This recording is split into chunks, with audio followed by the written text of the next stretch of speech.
hlavní nevýhody považuji občasná ústní zkoušení a státnice. Ústní zkoušení je neefektivní, časově náročné a studentovi téměř nedává zpětnou vazbu a patří už jen na východoevropské státní školy. Místo, aby člověk zjistil, co umí a co ne, často jen přežije 10 minut stresu. Navíc výsledek závisí na pouze několika otázkách, atmosféře nebo složení komise. Před rokem písemné testování fungovalo perfektně. Nyní se ale situace mění k horšímu. Neschopnost organizovat spravedlivé písemné testy a domácí projekty v době jazykových modelů dovedly vedení školy k naprosto dětinskému nápadu. Vrátit se do doby ledové, tedy do systému na šprtej, a pak to vybli. Od moderní univerzity bych čekal úplně jiný způsob ověřování znalostí. A doufám, že současné odchody studentů povedou aspoň u části profesorů ke změně. Nikdo si nechce platit školu a dostat stejně nekvalitní a debilní zpětnou vazbu jako na české státní vysoké nebo dokonce střední škole. Druhou slabinou jsou ekonomické a právní předměty.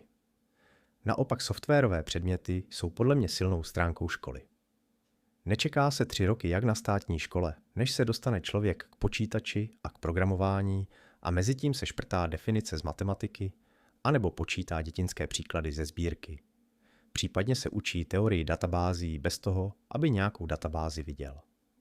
O to víc mě mrzí, že část ekonomických a právních předmětů působí jako vystřižená z klasické vysoké školy ekonomické.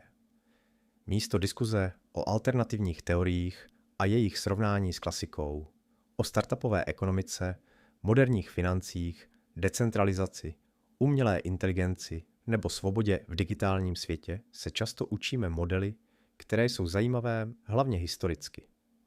Od soukromé univerzity bych opět čekal větší odvahu hledat nové pohledy.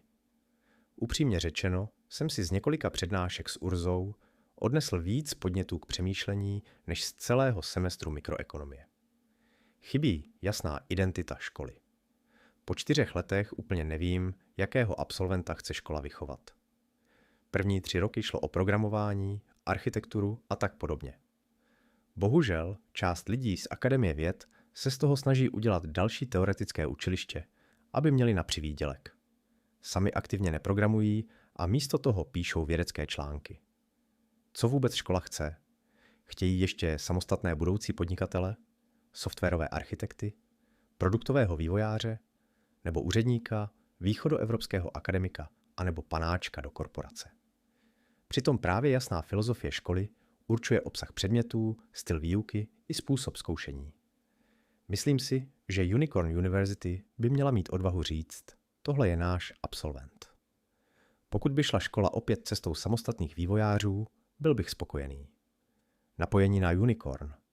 Mám pocit, že škola je někdy až příliš úzce propojená se společností bývalé skupiny Unicorn a s jeho patrně už bývalým majitelem Kovářem, který se snaží ve svých 60 působit jako postpubescent a jeho okolí se mu bojí říci, že to působí trapně a nepatřičně.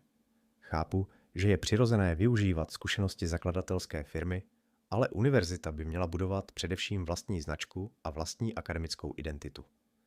Studenti sem nepřicházejí studovat jednu konkrétní firmu, natož její poněkud specifický software, na který si lze po čase zvyknout, jen se člověk ptá proč.